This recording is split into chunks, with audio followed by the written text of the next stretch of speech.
할렐루야. 일용할 양식을 부어주시고 우리 삶을 책임지시고 선하게 인도하여 주시는 만왕의 왕 되신 우리 아버지를 찬양합니다. 예수 그리스도의 이름으로 성령 안에서 오늘도 믿음으로 걸어갈 때 하나님의 풍성함과 다음의 은혜가 있을 것입니다. 함께 이 아침 기도하며 말씀 가운데 거하며 이 아침을 시작하길 원합니다. 11월 8일 월요일 아침 예배 성삼위 하나님께 올려드립니다. 우리 다 함께 사도신경으로 신앙을 고백하며 이 아침을 시작하기 원합니다. 전능하사 천지를 만드신 하나님 아버지를 내가 믿사오며 그 외아들 우리 주 예수 그리스도를 믿사오니 이는 성령으로 잉태하사 동정녀 마리아에게 나시고 본디오 빌라도에게 고난을 받으사 십자가에 못 박혀 죽으시고 장사한 지 사흘 만에 죽은 자 가운데서 다시 살아나시며 하늘에 오르사 전능하신 하나님 우편에 앉아 계시다가 저리로서 산자와 죽은 자를 심판하러 오시리라. 성령을 믿사오며 거룩한 공예와 성도가 서로 교통하는 것과 죄를 사하여 주신 것과 몸이 다시 사는 것과 영원히 사는 것을 믿사옵나이다. 아멘. 오늘 하나님의 말씀은 에스겔 47장 13절부터 23절까지입니다. 에스겔 47장 13절부터 23절까지입니다. 주 여호와께서 이같이 말씀하셨느니라. 너희는 이 경계선대로 이스라엘 12지파에게 이 땅을 나누어 기업이 되게 하되 요셉에게는 두 몫이니라. 내가 옛날에 내 손을 들어 맹세하여 이 땅을 너희 조상들에게 주겠다고 하였나니 너희는 공평하게 나누어 기업을 삼으라. 이 땅이 너희의 기업이 되리라. 이 땅 경계선은 이러하니라. 북쪽은 대해에서 헤들론 길을 거쳐 스닷 어기까지니 곧 하만과 부로다며 다메섹 경계선과 하맛 경계선 사이에 있는 시브라임과 하우란 경계선 곁에 있는 핫셀 핫디곤이라. 그 경계선이 바닷가에서부터 다메섹 경계선에 있는 하사레논까지요.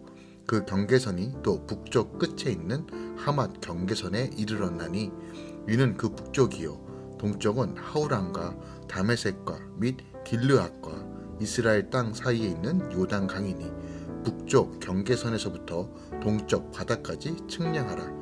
이는 그 동쪽이요 남쪽은 다말에서부터 무리봇 가데스 물에 이르고 애굽 시내를 따라 대해에 이르나니 이는 그 남쪽이요 서쪽은 대해라.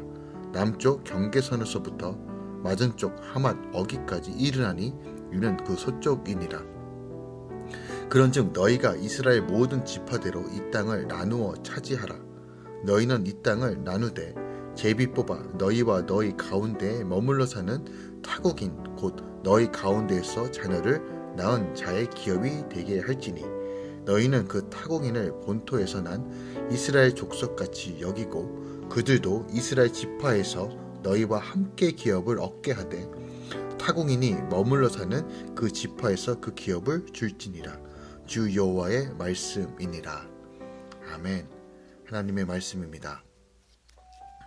어제 본문이죠. 에스겔 47장 1절부터 12절까지는 성전과 관련한 모든 환상을 마감하면서 선민의 삶의 중심이 돼 성전에서 발원한 풍요로운 생명수 강의 대환상이 기록되어 있다면 오늘 본문에서는 이제 새 땅에 관련된 규정들이 48장 35절까지 계속 이어서 기록되어 있습니다.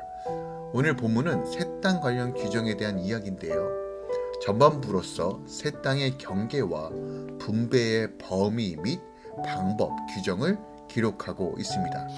절별로 조금 더 자세히 살펴보겠습니다.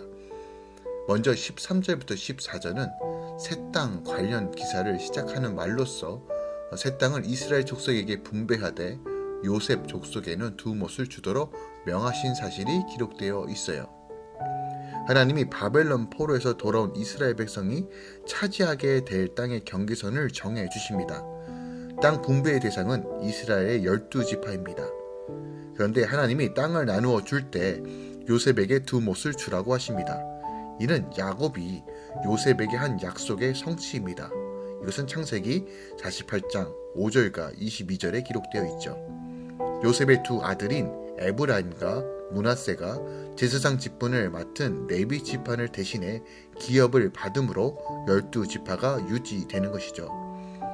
이스라엘의 회복은 그들에게 자격이 있기 때문이 아니라 하나님이 그들의 조상에게 가나안 땅을 주기로 손을 들어 맹세하셨기 때문에 이루어진 것입니다. 하나님은 나의 어떠함과 상관없이 그분의 약속을 신실하게 지키시는 분임을 오늘 본문을 통해서 우리가 확인할 수 있습니다. 다음 15절부터 20절은 선민이 다시 차지할 새 땅 전체의 경계에 대한 말씀이 기록되어 있어요. 여기서 언급하고 있는 새 땅의 경계는 출애굽한 이스라엘 족속에게 허락하신 약속의 땅의 경계, 즉 민수기 34장 1절부터 12절과 거의 일치하고 있습니다. 에스겔 선지자가 포로에 돌아온 이스라엘 백성이 차지하게 될 영토에 대한 신학적 의미를 기록하고 있는데요. 그들이 갖게 될 영토의 지리적 의미를 분명하게 강조하고 있습니다. 이스라엘 백성이 가나안 땅을 기업으로 얻는 근거는 그 땅을 주시기로 한 하나님의 언약에 있으며 그 방법은 12지파가 공평하게 받는 것입니다. 하나님이 이스라엘 영토의 동서남북 경계선의 구체적인 지명을 알려주십니다. 이렇게 땅의 경계선을 직접 정해주심으로 이스라엘 백성의 모든 삶이 하나님의 주권에 있음을 알게 하십니다.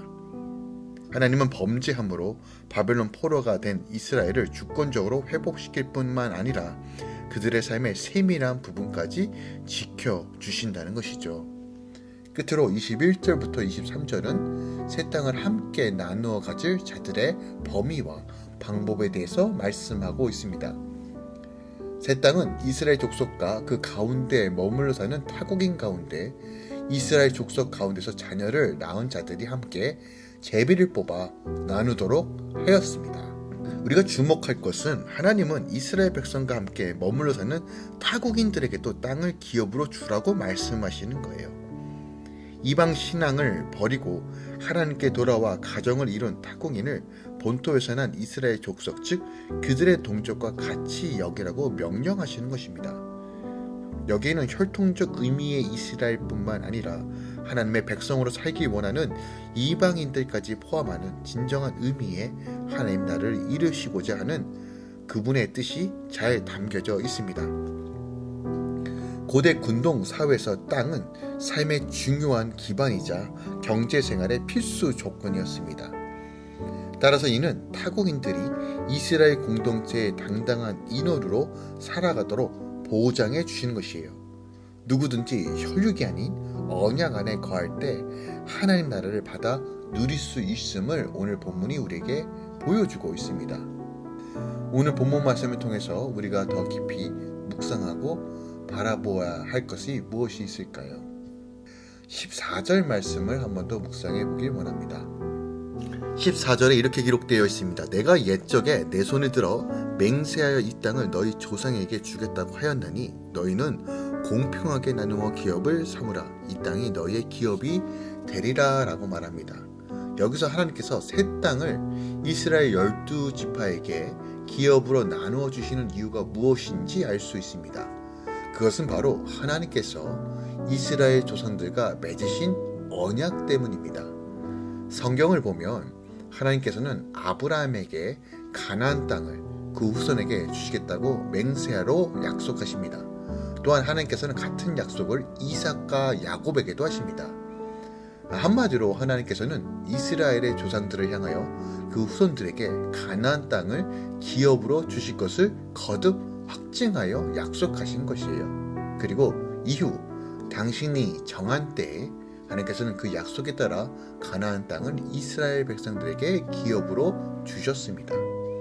그런데 사실 이스라엘 백성들의 형태만 보면 그들은 가나안 땅을 받을 자격이 없습니다.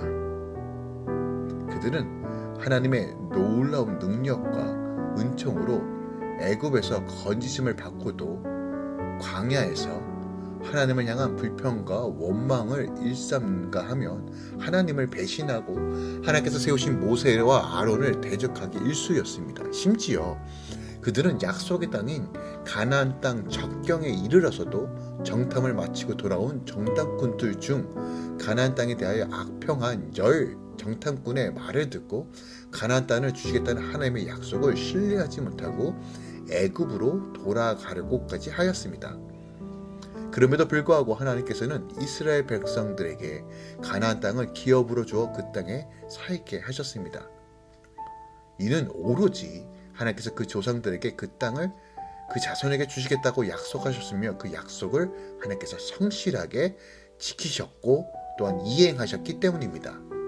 그런데 이 약속의 말씀은 당시 바벨론 포로에 잡혀있던 이 남아있는 이스라엘 백성들에게도 동일하게 이 말씀을 적용해 볼 수 있다는 거예요. 바벨론의 포로로 잡혀갔습니다. 가진 수모와 고난과 수치를 당한 상태입니다. 하지만 그들 스스로도 돌아갈 수 있을 거라는 생각을 버리고 포기한 자포자기한 그 순간에 이 말씀이 선포되는 것이에요. 하나님의 말씀에 지극히 무감각하게 반응하며 불신과 불순종으로 일관했던 그들을 향하여 하나님께서 다시 한번 이 회복의 말씀이 선포되는 것이에요. 아브라함에게 약속하셨던 그 약속을 성실하게 이행하시겠다라고 선포하시는 거예요. 또한 이 말씀은 오늘 우리에게도 동일하게 적용해 볼 수 있습니다. 하나님은 우리에게 이미 하늘에서 이루어진 그 뜻이 이 땅 가운데 이루어지기 원하며 그렇게 행하시고 이룰 것입니다. 하나님 나라를 우리에게 약속하셨고 그 예배 드린 그 천국을 누리며 나아갈 수 있도록 반드시 그렇게 행하실 것입니다. 몸된 교회를 통해서 또한 성도들의 기도를 통해서 하나님께서 그렇게 반드시 행할 것입니다. 이것은 우리의 어떠함과 상관없이 언약에 신실하신 하나님께서 행하실 일들입니다. 그러므로 우리가 이 시간 어떤 상황 가운데 있든 어떤 환경 가운데 있든 언약에 신실하신 그 하나님을 바라보며 그 말씀에 순종하고 그 말씀을 붙들며 나아갈 때 여전히 우리 안에 소망이 있고 다시 일어날 이유가 있다는 것입니다. 하나님께서 우리에게 그의 자녀들에게 영원한 기업을 약속하셨습니다. 예수 그리스도의 영원하고 온전하신 거룩한 피로 맺은 은혜로운 언약으로 인하여 택하신 당신의 백성을 끝까지 선하게 인도하시며 당신의 나라로 인도하십니다. 우리 주님 바라보며 오늘도 우리를 구원하시고 붙드시던 하나님을 바라보며 다시 일어납시다. 다시 기도합시다.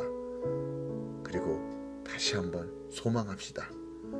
이 아침 다시 한번 언약에 신실하신 하나님 바라보며 믿음으로 승리하시길 예수 그리스도 이름으로 축원드리고 부탁드립니다.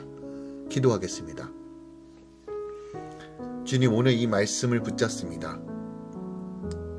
언약대로 행하시고 약속을 성실히 이행하시는 하나님 아버지를 바라봅니다.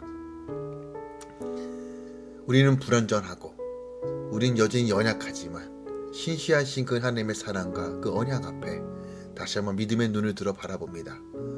주님, 환경 보지 않고 상황 보지 않겠습니다. 어그러지고 깨져 있지만 온전하게 회복하신 하나님 바라보며 다시 한번 일어나겠습니다.